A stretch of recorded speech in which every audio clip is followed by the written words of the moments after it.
Saudações cordiais, meus queridos reguezinhos. O que é um reguezinho? Um reguezinho é como eu chamo nossos alunos, um profissional da construção civil que deseja dominar a tarefa árdua, porém maravilhosa e rentável de regularizar o imóvel, seja projeto de prefeitura, ou seja regularização extrajudicial, ou até mesmo judicial. Beleza? Todas as terças-feiras, dia de nossa caixinha de perguntas Pocadona, onde você manda uma dúvida, nossa equipe seleciona um diazinho na semana, senta todo mundo, várias cabeçazinhas pensantes, vamos pesquisar e lhe fornecer a resposta por intermédio de uma microaula. Originalmente, não deu certo, né, Mané? Originalmente, iam ser aulas de até 10 minutos, mas o papai aqui fala mais que a preta do leite. E quando eu quero explicar o negócio, eu tento buscar todos os ângulos possíveis, porque eu acredito veementemente que essa é a melhor forma possível. Beleza? Vamos começar a nossa jornada de conhecimento de hoje, lendo um caso concreto. Não vou citar nome do profissional, muitos alunos mandam aquela dúvida, fala, professor, não fala meu nome não, porque meu cliente pode ver, a internet é grande, mas nem tanto, mas mesmo assim ele fica com receio, meu cliente pode ver, e aí vai achar que eu estou inseguro, ou se não está relatando dados do cliente, não é legal, então a gente faz uma adaptação, mas fidedigno ao caso concreto. Cases como esse, que é objeto de estudo apurado da nossa equipe, a gente depois acrescenta lá na nossa plataforma a nossa biblioteca. Imagine uma biblioteca que praticamente toda semana está recebendo um estudo de caso novo. Imagine como isso impacta na sua jornada de conhecimento. Toda semana um caso real de irregularização, estudado e analisado por engenheiro, arquiteto, advogado, entra na plataforma. Imagine isso. Let's go, então, vamos ler agora o caso concreto.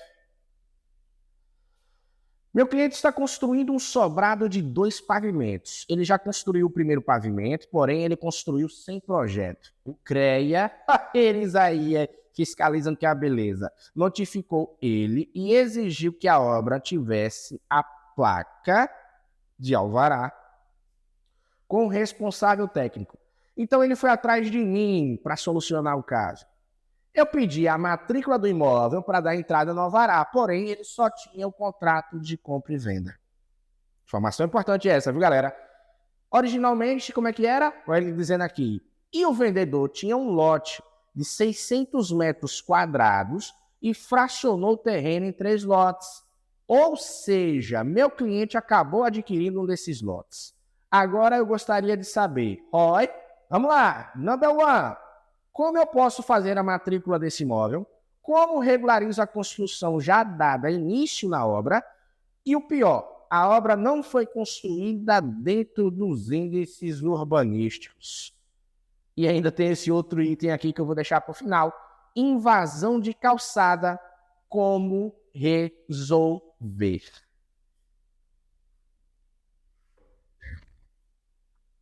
Olha, na moral mesmo, toda vez que alguém me procura com um imóvel, seja para vender, para comprar, sem escritura, sabe, na minha mente, o que dá vontade de fazer?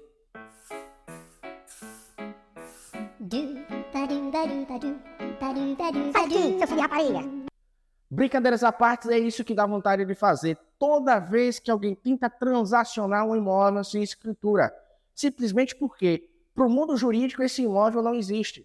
Você não vai conseguir nem bater na porta do cartório de registro para fazer absolutamente nada. Esse imóvel, ele existe no mundo real, mas não existe no mundo jurídico. Se ele não existe no mundo jurídico, não há de se falar de segurança jurídica, nem para o seu cliente, nem para quem está comprando, nem para quem está vendendo, nada disso. O imóvel sem escritura do dia para a noite, você acha que é seu, ele pode ser objeto de um litígio. Pode vir um Estado amparado pela lei e tomar de você ou algo do gênero. Infelizmente, o brasileiro ainda não tem esse nível de consciência no que diz respeito às questões registrais de um imóvel. Perfeito? E no seu caso,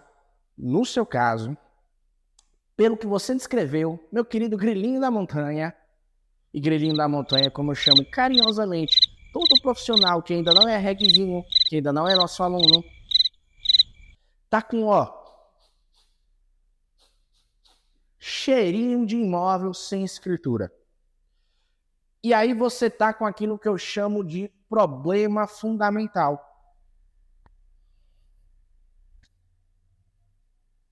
Que é a busca pela propriedade registral, ou seja, consolidação. De certa forma, eu já estou dizendo para você que antes de pensar nas próximas etapas, nos próximos desafios de regularização que esse imóvel tem, e conforme você relatou, são vários, você tem o primeiro, o primordial, que é identificar ou criar a escritura do imóvel. Ok? Só que existem prefeituras, não são todas, graças ao bom Deus, que mesmo com o imóvel sem escritura, você consegue alvará e pode até conseguir um habites. Existe nesse Brasil casos do indivíduo que ele é notificado pelo CREA e ele vai lá e consegue autorização ou outorga simples no município para emissão do alvará, consegue concluir aquela obra, consegue fazer com que um responsável técnico assuma aqueles projetos, consegue alvará e habite-se. Nossa, Tiago, eu pensei que sem escritura não há de se falar em projeto de prefeitura. Legalmente falando, tem que ser assim. Só que eu sou um tipo de profissional que eu estou no campo de batalha. Eu estou vendo aquilo acontecer. São 16 anos de construção civil. É diferente quando você estuda com quem está ali na prática todos os dias, de alguém que está só no livrinho, de alguém que está só na teoria. Imagine se eu dissesse a você, olha, a gente vai aprender a nadar, ok? Mas a gente não vai entrar na água. Aí fica difícil. Então, não sou hipócrita de chegar aqui e falar só do lado bom, bonito e legal. Não. 5.568 municípios. Você acha que no Brasil, do jeitinho brasileiro, 5.568 não tem alguma prefeitura que vai dar o jeitinho? Vai. Tem prefeitura que mesmo sem escritura. O cliente apresentando o que você falou aí, promessa de compra e venda. A prefeitura vai liberar alvará e até habites. Porque pelo viés dela, ela está faturando. Ok? Ela está recolhendo taxas. E ela tem uma certa autonomia. E mesmo que você consiga, até aí, isso não vai lhe conduzir para a próxima etapa. O cartório, o registro de imóveis, o documento fidedigno, o documento que realmente vai dar propriedade àquele imóvel. Você pode conseguir, na base do jeitinho, na base da conversa, o alvará e o habites, concluir a obra. Mas esse cara não vai conseguir vender depois financiado pela Caixa. Esse cara não vai conseguir vender financiado em instituição financeira nenhuma. Não vai ter paz de espírito na hora da herança para os seus herdeiros, de forma alguma. Tendo dito tudo isso, tendo dito sobre essas possibilidades, em algumas prefeituras, sem citar nome de nenhuma, que você pode até conseguir um alvará, que você pode até conseguir um habites mesmo sem escritura, vamos nos apegar aqui a cada etapa do seu problema. O problema fundamental que existe aí, então, é a inexistência comprovada da propriedade registral, ok? O que é que eu relembro aqui? Quem é meu aluno sabe, nós temos um módulo específico para os chamados princípios que regem a regularização de imóveis. Princípio número 1, toda regularização nasce na lei. É a lei que vai dizer que um determinado imóvel está ou não irregular. É a lei municipal que vai vir prevendo aqueles recuos, aquelas taxas, aqueles índices. Não está na lei ou não está? Tá. Então é a lei que vai dizer. E o segundo princípio é: nem tudo se regulariza. E eu ainda complemento: faça as pazes com isso. Como assim, Grilinho? Existe uma história que eu conto em várias aulas minhas, que durante o período que eu estava na faculdade de Direito, na frente da universidade, tinha um maravilhoso cachorro-quente. O dono desse cachorro-quente, vou contar a história de forma resumida e vou chamá-lo de Rafael. Rafael passou mais de 20 anos em um terreno na frente dessa faculdade. Ele começou a ler de forma modesta, só com carro de mão, depois comprou um trailer. O terreno ficou abandonado por mais de 10 anos, sem ninguém limpar. Ele começou a limpar, começou a cuidar, e ele cuidou do terreno, de tudo ali que você pensar, construiu o imóvel dele ali. Eu e meus sócios concluímos a faculdade e depois de 20 anos, e eu já com a faculdade concluída, Rafael nos procurou. Olha, a prefeitura me notificou que eu construí em cima de um terreno pertencente ao município e agora eles querem tomar o meu imóvel, mas eu tenho 20 anos ali de provas, de fotos, de documentos, de encargos pagos, ligação de água, de energia, e eu quero ingressar agora com uma ação de uso capião.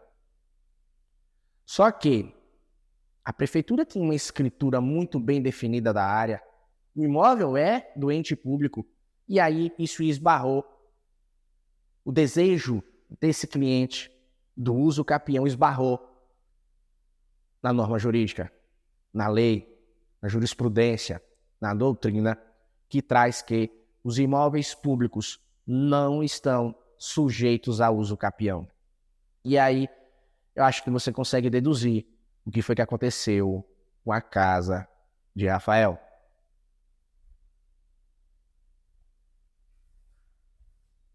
Então, por isso que vem esse princípio, por isso que vem esse conselho para você e todo e qualquer profissional que deseja trabalhar com regularização de imóveis. Se você está começando, se você está ansioso, você quer que aquele cliente chegue, que dê tudo certo, que ele lhe pague e let's go, mas não é assim. É calma. Respire fundo, tenha calma, analise o caso concreto. Nem tudo se regulariza. Tem casos que, mesmo a despeito do desejo do seu cliente de ter um imóvel regular, isso fatalmente não vai acontecer. Faça as pazes com isso. Conforme eu disse na aula anterior, eu digo nessa, você é um profissional liberal, você não é santo milagreiro. Pegando agora o seu caso concreto, vamos fazer aqui as minhas adaptações, criar uns personagens, porque eu acredito que essas personagens vão dar um melhor entendimento para a galera. Se ligue só. Nós chamaremos de Paulinho o construtor do imóvel de 2 pavimentos. Ou seja, meu grilinho, Paulinho aqui faz de conta que é a pessoa que construiu o imóvel e lhe contratou. E Joãozinho aqui faz de conta que ele vai ser o nosso dono do lote. Então, conforme você descreveu originalmente, Joãozinho era dono disso daí. Esse retângulo verde aí você vai considerar como um lote urbanizado. Ele teria essas dimensões aí, 30 por 20. Vamos aqui fazer de conta. O importante é vocês pegarem a ideia. Beleza, Joãozinho, esse cara sorridente, ele tem esse lote urbanizado. E na cabeça dele, pelo menos na cabeça dele, ele quer fazer isso daí, ó. Dividir, fracionar esse lote em 3 lotes menores, 10 por 20 cada um deles. E na cabeça de Joãozinho, ele fez isso e pegou Paulinho e fez o quê? Vendeu um desses lotes. Aí, Paulinho, aí. Um desses lotes, então, seria dele. Só que, preste bem atenção nisso daqui. O fracionamento do solo urbano só pode ser realizado e só terá validade jurídica se o imóvel possuir escritura, porque o fracionamento acontece no mundo jurídico. Com a escritura, o solo poderá ser parcelado mediante desmembramento ou desdobro, instituição de condomínio ou até mesmo extremação. Então, Joãozinho, meu filho, cadê a sua escritura? Projeto de prefeitura tem que ter escritura. Primeiro passo, então, identificar a existência da escritura. Como é que eu faço isso? Tá dando para entender até aí? Problema fundamental desse case: identificar a propriedade registral. Não adianta Joãozinho dividir na mente dele. Pegou a trena lá um belo dia, colocou estacas, demarcação ou cerca. Isso é mundo real. Nós temos um outro princípio, onde se diz que a verdade real precisa ser igual à verdade formal. No mundo do registro de imóveis, a verdade real precisa ser igual à verdade formal. Traduzindo, a situação do imóvel tem que estar descrita com precisão máxima de detalhes na escritura.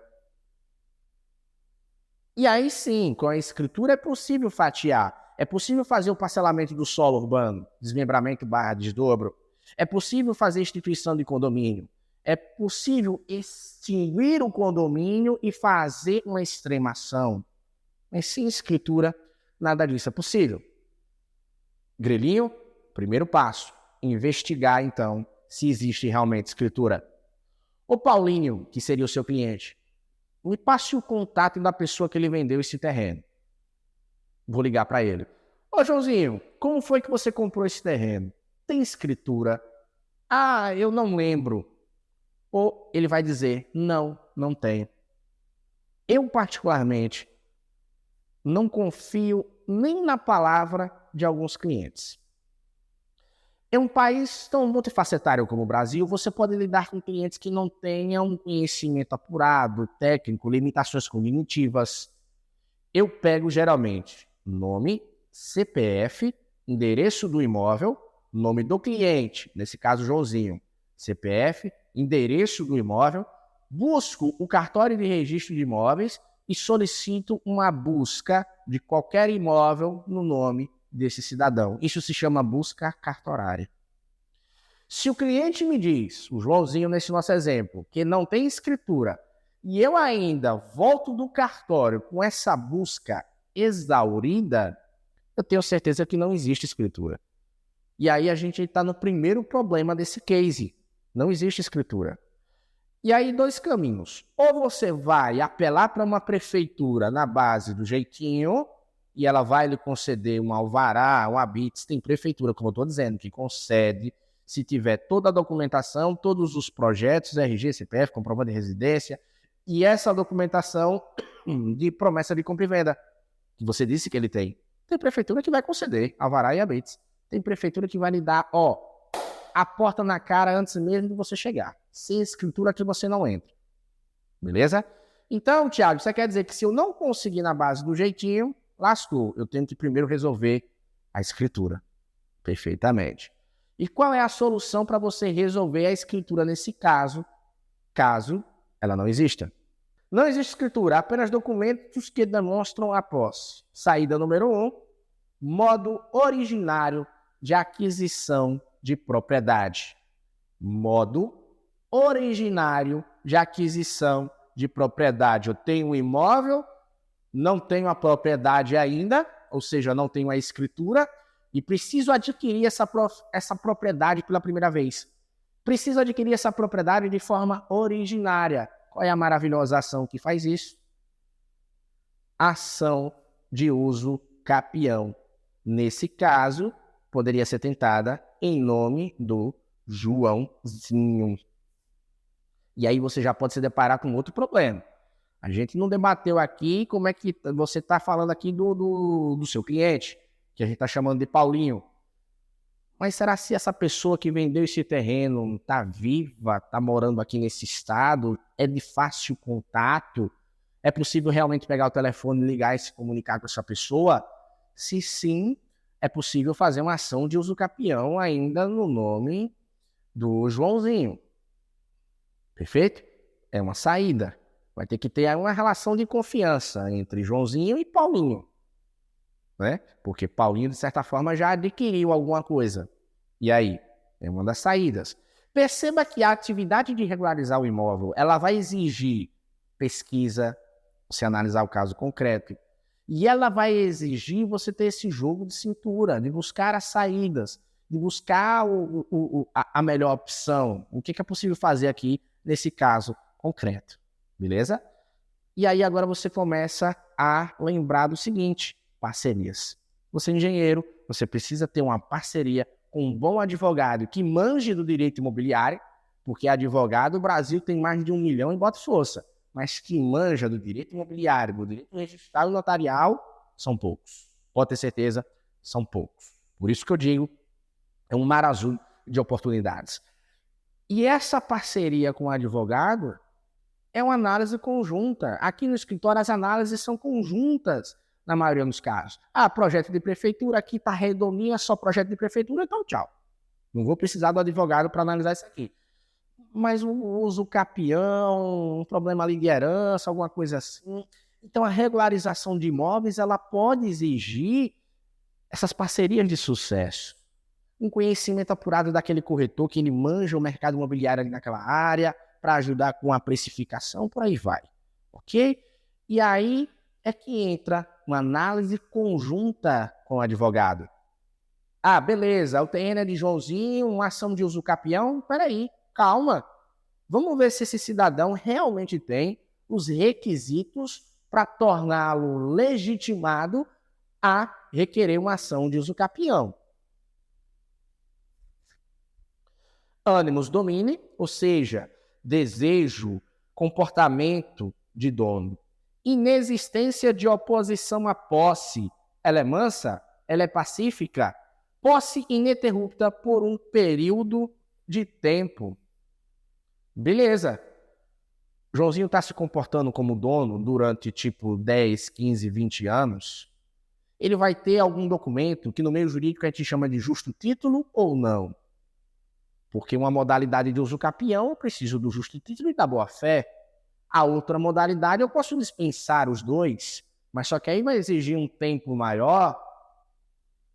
Tá entendendo? Um bom advogado do direito imobiliário faz as suas pesquisas relacionando o CPF daquele cidadão para ver se essa posse realmente é mansa, pacífica, se não existe já tramitando no judiciário alguma coisa que venha a atrapalhar. Tá dando para você entender o passo a passo? Eu estou construindo aqui com você uma linha de raciocínio de regularização desse imóvel. Eu já disse para você, então, vá primeiro se certificar se existe ou não escritura. E eu estou mostrando para você agora o caminho a ser seguido. Caminho a ser seguido se essa escritura não existir. Perfeito? Já lhe disse também, já lhe dei um macete. Olha, vai lá nessa prefeitura. Tem prefeitura que libera alvará e habites. Você pelo menos consegue concluir a obra, mas não vai servir muito para financiar, não vai lhe dar segurança jurídica nenhuma, não vai conseguir uma escritura definindo. Veja que com o Tiago Albuquerque a verdade nua e crua está aqui para você. É você que vai escolher qual caminho você quer seguir na hora de regularizar esse imóvel. Vamos voltar para essa análise de uso capião, beleza? Saída número 2. Ação de uso capião em nome de Paulinho, em nome do seu cliente que construiu os pavimentos aí. Oxe, menino. E pode? Pode. Só que tem que ter uma análise agora, ainda jurídica, sobre esse procedimento de compra e venda. Criei 2 personagens. Joãozinho faz de conta que é o dono originário do terreno. Paulinho faz de conta que é a pessoa que lhe contratou. Tudo bem? Eu crio esses personagens, dou nome para facilitar o exemplo. Aí você vai chegar no seu cliente agora e vai ter que analisar o seguinte: como é que foi esse procedimento de compra e venda? Como é que está esse contrato? Traz para cá. Se houver a possibilidade, se a gente está falando de um Joãozinho que está vivo, de um Joãozinho acessível, existe um instrumento que pode lhe auxiliar. além desse contrato de promessa de compra e venda. Por quê? No nosso treinamento, no módulo de ação de uso capião, eu começo criando uma analogia. Quando eu adquiro um bem, quando eu adquiro um imóvel, faz de conta que isso aqui é uma casa, eu terei sobre esse imóvel 2 poderes. Um poder que eu chamo de poder fraco, outro que eu chamo de poder forte ou superpoder. O poder fraco é a posse. Estou dentro da casa, estou lavando a garagem, estou pintando, estou cuidando, estou me comportando como se dono fosse. Só que isso é frágil. É uma casa alugada, por exemplo, o dono me bota para fora assim que for necessário. O superpoder é a propriedade, ou seja, é a escritura, é o que a gente está buscando. Mas esse poder fraco pode ser transmutado, transformado em poder forte. É exatamente isso que a ação de uso capião faz. Ela pega esse poder fraco, posse, e transforma. Existe, portanto, um documento que você pode comprar a posse que Joãozinho fez durante X anos. Suponhamos que ele tem 20 anos de posse, porque a posse pode ser cedida de forma onerosa. Ok? Tá dando para você pegar agora? Primeira opção, uso capião no nome de Joãozinho. Só que aí já tem que ter uma relação de confiança. Uso capião no nome de Paulinho. Só que para isso é necessário o seguinte entendimento do caso concreto. Se liga só. Cessão de direitos possessórios. A posse pode ser cedida de forma onerosa. Todo indivíduo pode, através do contrato de cessão de direitos possessórios e afins, adquirir a posse de um imóvel com todos os seus correlatos efeitos, inclusive aquela ad uso capione com animus domini e, assim fazendo, adquirir-lhe-á de maneira derivada. Resumo da ópera. Você tem a possibilidade do quê? Usa o capião em nome de Joãozinho, área toda, depois da escritura que você faz o desmembramento, ou usa o capião em nome de Paulinho da área vendida já desmembrado. E aí, apenas estando escritura em nome de Paulinho, ok, propriedade registral, ok, é que você vai ter a situação desejada. Paulinho com escritura, ok.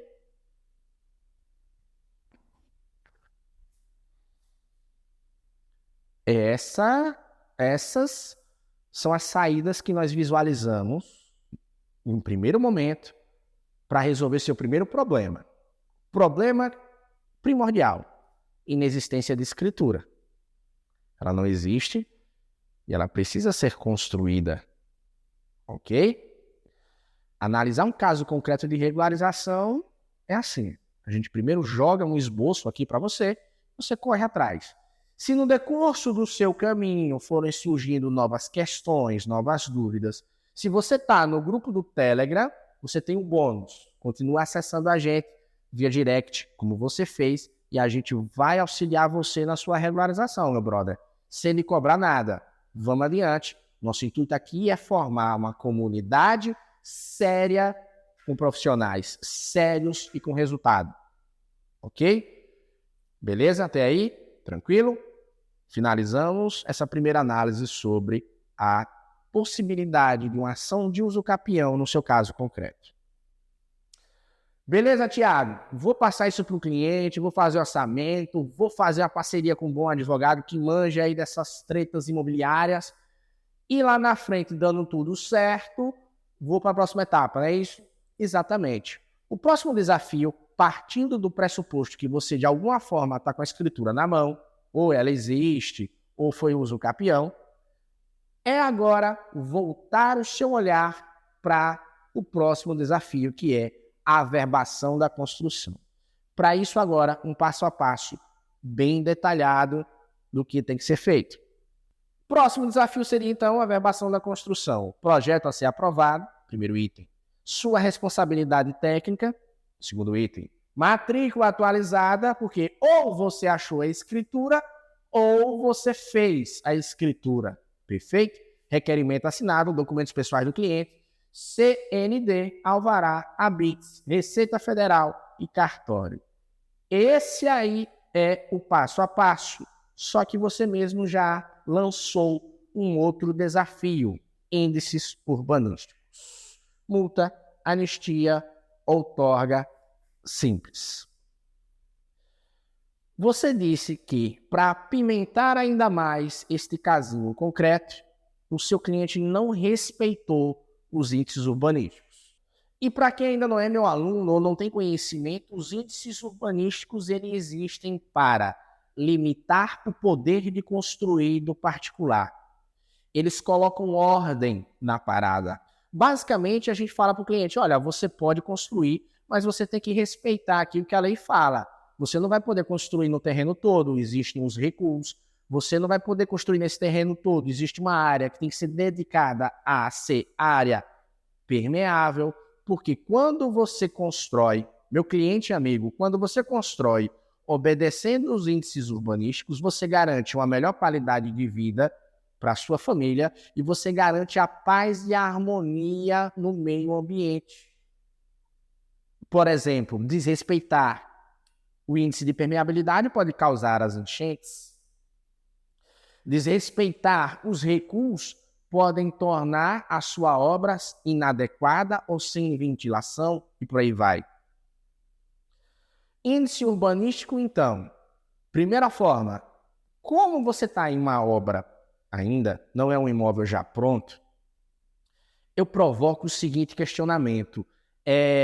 Conversando com o seu cliente, indo lá em loco, você consegue fazer alguma adequação, derrubar uma parede, algo do gênero, para adequar pelo menos esses índices urbanísticos primordiais, recuo, coeficiente de aproveitamento, índice de permeabilidade? Se sim, adeque logo na obra.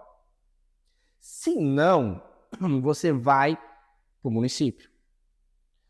Quando você apresenta lá no município o seu projeto de prefeitura, tá aqui o projeto de prefeitura. E o técnico do município, via de regra, pode ser um engenheiro, um arquiteto ou técnico contratado, ou comissionado, ou concursado, ele vai apontar, olha, você desrespeitou os índices urbanísticos. Comunique-se. Corrija. Como é que você corrige? Código de obras geralmente traz ou não previsão de multa. Vai verificar. Tem multa? Se tiver, está resolvido. Não tem multa. Anistia, ele é um fenômeno esporádico. Tem gente que ensina a anistia como se fosse algo que está sempre disponível e não está. E não está. Tem município que até hoje nunca teve uma anistia para nada.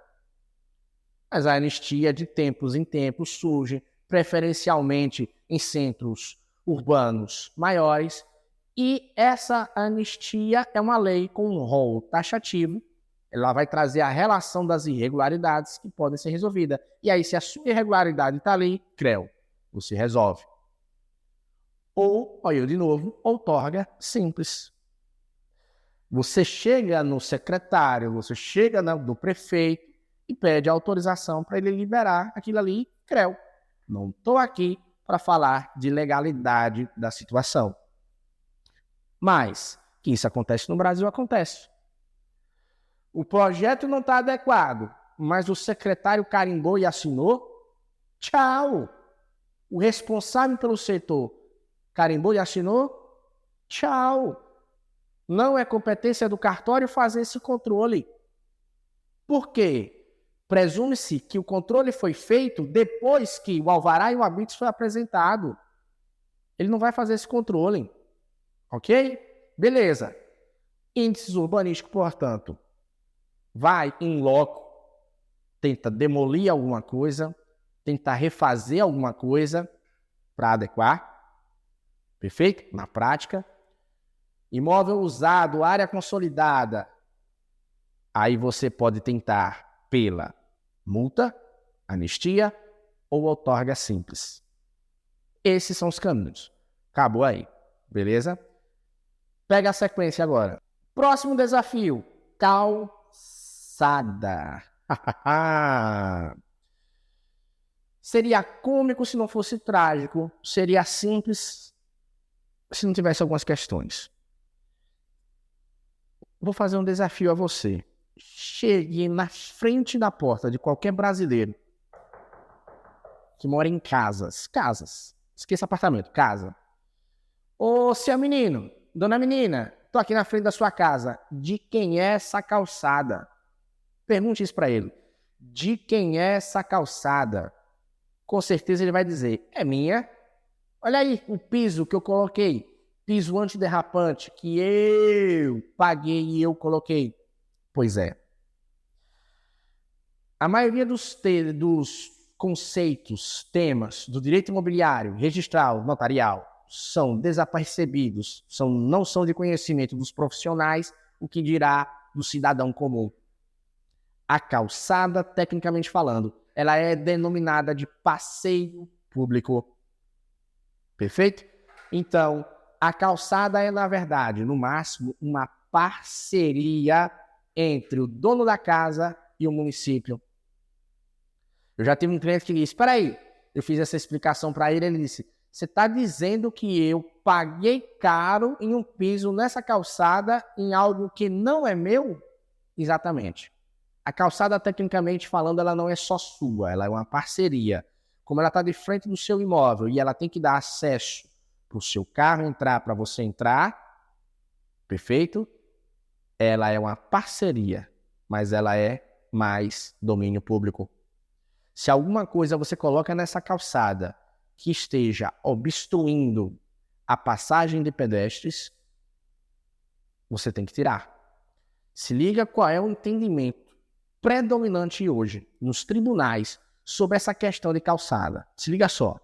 Apelação civil, ação demolitória, ausente cerceamento de defesa, ausente nulidade da sentença por falta de fundamentação, construção de muro, invasão da calçada, área de domínio público. Comprovado que a construção do muro, além de não ter sido precedida do necessário alvará de nivelamento e alinhamento, invadiu sobre a calçada, resultando em ocupação da área de domínio público, deve ser mantida a sentença de que determinou a sua demolição. E aí eu vou lhe dar o mesmo conselho. Não está em fase de construção ainda? Demolir. A anistia, eu nunca vi, das anistias que eu já estudei aqui no nosso instituto, eu nunca vi uma anistia permitir invasão de calçada. Eu nunca vi multa permitindo invasão de calçada. E eu dificilmente vejo outorga simples invasão de calçada. Parece simples, mas o babado é sério. Você está no seu direito de ir na prefeitura e tentar outorga simples. Ô, prefeito, agiliza aí. Vai que você tenha um cliente amigo do rei. Agiliza aí, libera aí. Mas, conforme a lei, é demolição. É demolição. E é basicamente isso que você tem que analisar. É demolição. Está sedimentado esse entendimento no judiciário brasileiro. Beleza? Resumindo, então, verificar e ter certeza se existe escritura. Se você tiver completa consciência de que a escritura não existe, parceria com o advogado do direito imobiliário e tentar buscar a ação de uso capião. No que diz respeito à obra, se não for prefeitura do jeitinho brasileiro, você só vai, depois que está com a escritura na mão, você vai verificar possibilidade de adequação dos índices urbanísticos na base da marreta, ou multa, ou anistia, ou outorga simples. Beleza? Calçada, o melhor entendimento sempre que eu vejo é demolir. Tira isso daí. Calçada é passeio público. Beleza? Se esse conteúdo ajudou você, compartilha com quem está precisando aprender mais. E se você quer aprender mais, eu dedico a minha vida, eu e a minha equipe, a falar sobre projeto de prefeitura e regularização de imóveis. Aqui, YouTube, Instagram e no link da minha bio tem o nosso grupo de super interessados para quando a gente vai abrir 100 vagas para o nosso treinamento RIS, regularização de imóvel simplificada. Sigo acreditando que, da mesma forma que a regularização de imóveis mudou a minha vida e, por tabela, da minha família, ela também pode mudar a sua. Basta para isso você querer aprender. Tamo junto!